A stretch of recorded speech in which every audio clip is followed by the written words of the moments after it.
Hi. How are you? I'm good. How are you? Very well, thank you. Yes. So I watched the first two episodes last night, and this is the first time that we sort of see Loki branch out on his own. And I was wondering, which of your Avengers co-stars did you miss the most while filming? uh, Goodness. Well, they're all great, and I've had a wonderful time with everybody.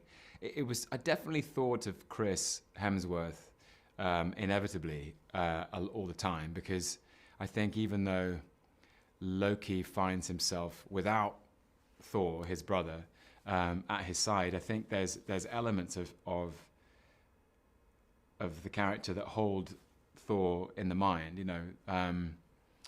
Loki's in a tight spot, and he's very confused and out of his comfort zone. And I think in those moments we would all probably be thinking of our family. So yeah, Loki's thinking of his brother, and I would occasionally be thinking of Chris and send him an email.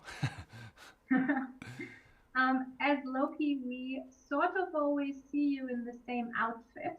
Mm. And I was wondering if you had to wear the same outfit every day for the rest of your life, what would you choose?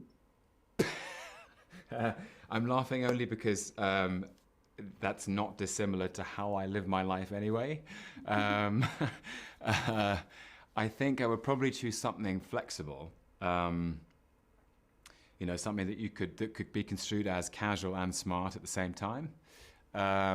Maybe a navy blue jumper, some navy blue jeans, and a jacket that I could take on and take off if it was cold or necessary. There you go. Okay. I'm sure that will not come as a surprise to people who know that that's generally what I wear. What I really like about the show is that it kind of explores these deep questions about free will and can we change who we are? Yes. And I was wondering if you think, can Loki change, and do you want him to change? That's a really interesting question. Because the character of Loki contains so many complex contradictions, he's quite hard to pin down. He's quite hard to categorize and identify within narrow constrictions. And what is interesting about, I suppose, all of our experiences of being alive is that life is a journey of evolution. And often people do change. And if they're lucky, if they're fortunate in a way. But sometimes it can be hard to recognize patterns in your own behavior and then have enough self-control to change those patterns. And I think for Loki, he's often his own worst enemy. He gets in his own way. And does he have the capacity to have that self-awareness and then have the courage to try and change things up? But I think it's a really interesting question. I hope this series answers some of the questions too. Okay. I have one last question. I don't know if we have enough time, Yeah. but I was wondering if you believe in the theory of the multiverse. Wow. I don't know if I also have enough time to answer it fully, but I know I think I understand, and I've read books by people much cleverer than me about how time is actually not linear.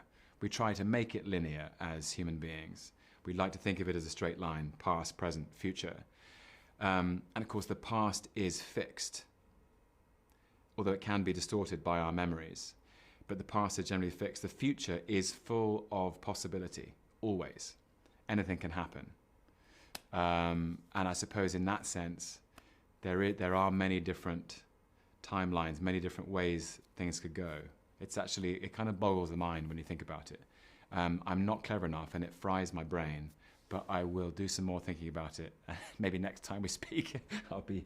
Okay. Yeah, but you know what I mean? Thank you very much. Yeah. It was nice to meet you. Likewise. Enjoy the rest of your day. Thank you. Thanks so much, Anna.